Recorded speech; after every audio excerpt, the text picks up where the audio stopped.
अस्सलाम वालेकुम पेरेंट्स। जैसे कि आप जानते हैं कि गवर्नमेंट जो है हर काम को ऑनलाइन की तरफ रागिब कर रही है और वैसे ही तकमील भी कर रही है। तो उसी तरह से जितने भी बच्चे स्कूल में पढ़ रहे हैं, गवर्नमेंट ये चाह रही है कि इन सबका डेटा जो है परफेक्टली ऑनलाइन अवेलेबल रहे। इसीलिए हर बच्चे को एक मखसूस पेन नंबर दिया गया है। पेन यानी परमानेंट एजुकेशन नंबर, यानी बच्चा चाहे इंडिया में रहो या बाहर रहो, लंदन अमेरिका कहीं पर भी पढ़ाई के लिए भी जाए, तो महज उसके सिर्फ उस पेन नंबर के जरिए से गवर्नमेंट उसका पूरा ट्रैक निकाल सकती है कि कौन से स्कूल में पढ़ा है, कौन से कॉलेज गया है, वगैरह वगैरह।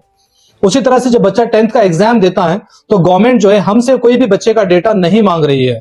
गवर्नमेंट के पास जो कंप्यूटर पे जो सिस्टम पे डेटा है वो डायरेक्टली गवर्नमेंट ले रही है, उसी से हॉल टिकट बन रहा है, उसी से बच्चे का बोर्ड एग्जाम भी हो रहा है। तो गवर्नमेंट ये चाह रही है कि अभी जो है जितने भी बच्चे 10th में जा रहे हैं या जितने बच्चे हैं उनका डेटा परफेक्ट रहे। और अब जो है जो पेन नंबर था गवर्नमेंट उसको जो है एक आधार नंबर की तरह कन्वर्ट करी है, और जब वो आ जाएगा तो हम बिल्कुल कोई भी बारीक से बारीक तब्दीली भी बच्चों के डेटा में नहीं कर सकते। सो होगा ये आगे जाके कि अगर सपोज किसी का फादर नेम मोहम्मद शोएब है तो मोहम्मद किसी के यहाँ MD मोहम्मद लिखा हुआ है, किसी के यहाँ MOHD मोहम्मद लिखा हुआ है, तो किसी के यहाँ MOHAMMED मोहम्मद लिखा हुआ है। तो अब बच्चे के सर्टिफिकेट में जो रहेगा गवर्नमेंट वो ले लेगी, लेकिन बच्चे के फादर के पासपोर्ट में फिर कुछ और है, आधार में कुछ और है, उसी तरह से मदर नेम के अंदर चेंजेस हैं। तो ये सारी चीजों को सही करना बहुत जरूरी है। एक बार हम बच्चे का डेटा पूरा परफेक्ट कर दें तो उसके बाद बच्चे को आगे कहीं पर भी कोई भी मुश्किल नहीं आएगी। तो इसीलिए हम ये चाह रहे हैं कि जितने भी बच्चे स्कूल में पढ़ रहे हैं सारे के सारे, 10th का हमने ऑलरेडी कर दिया, परफेक्ट हो गया, अभी हम 9th का काम स्टार्ट कर चुके हैं। तो जितने भी बच्चे हमारे स्कूल में पढ़ रहे हैं सारे के सारे बच्चों को हम ऐसा एक फॉर्म दे रहे हैं। इस फॉर्म में बच्चे का name, father name, mother name, date of birth, और फिर उनका अगर कोई कैस्ट सर्टिफिकेट है, कैस्ट सर्टिफिकेट में आपको बता दूं अगर बच्चा BCE कैटेगरी में आता है तो उसको 4% रिजर्वेशन मिलेगा आगे जाके कॉलेज के एडमिशंस में भी और गवर्नमेंट जॉब में भी, यानी 100 में 4 सीट्स बच्चे के लिए रिजर्व रहेंगी, तो मुस्लिम्स के लिए। तो ये बहुत अच्छी चीज है। तो ये BCE सर्टिफिकेट कहीं से भी आप ई सेवा मी सेवा से निकाल सकते हैं, राइट। 3 ऐसे लोग हैं जिनको ये नहीं मिलेगा, BCE सर्टिफिकेट नहीं मिलेगा, 3 जनों को नहीं मिलेगा, बाकी सबको मिलेगा। एक सैयद, फादर सैयद हैं, राइट, सैयद फैमिली है, नहीं मिलेगा। दूसरा पठान, खान, यानी जिसके सरनेम में खान आता है उन्हें नहीं मिलेगा।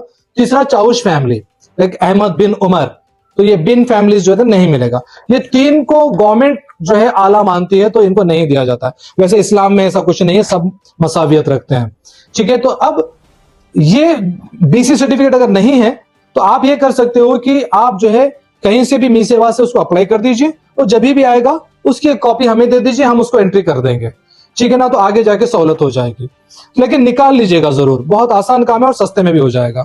और बच्चे का फर्स्ट लैंग्वेज, सेकंड लैंग्वेज, यानी उर्दू है तो उर्दू फर्स्ट लैंग्वेज और सेकंड लैंग्वेज सभी का तेलुगु रहेगा।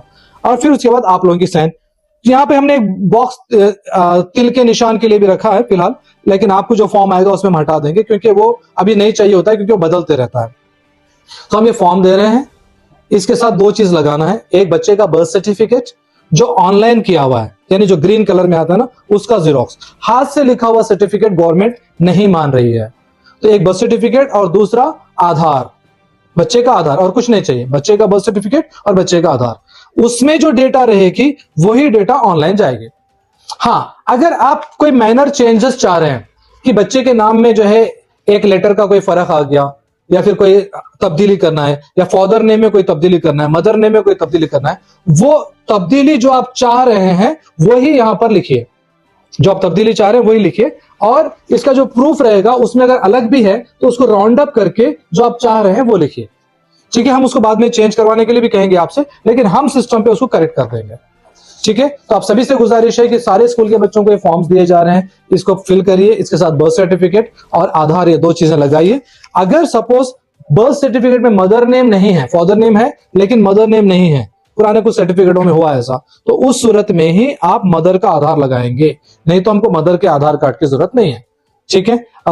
हमें उम्मीद है कि आप इस मौके का फायदा उठाएंगे और अपने बच्चे का जो भी डॉक्यूमेंट है उसको परफेक्ट कर लेंगे, ताकि आगे जाके कुछ भी आ जाए, NRC आ जाए, PRC आ जाए, कुछ भी आ जाए, हमारे बच्चे का जो डेटा रहेगा वो परफेक्ट रहेगा, ठीक है। पहले की तरह गवर्नमेंट को डेटा हाथ से लिखने का भेजने का सिस्टम अब नहीं रहा है। जितने बच्चों के नाम ऑनलाइन में अवेलेबल है वही नाम के बच्चों के 10th के बोर्ड एग्जाम के हॉल टिकट्स इशू हो रहे हैं। तो इसलिए हम पूरा काम परफेक्टली पहले से करके रख लेंगे।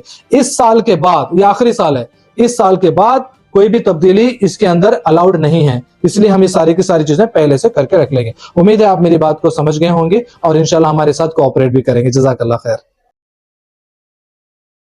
हमारे न्यूज चैनल्स को सब्सक्राइब करें, लाइक करें, कमेंट्स करें, शेयर करें और घंटी का बटन प्रेस करें ताकि आने वाली हर वीडियो और अपडेट्स की नोटिफिकेशन आप सभी को मिलती रहे। जय हिंद, जय महाराष्ट्र।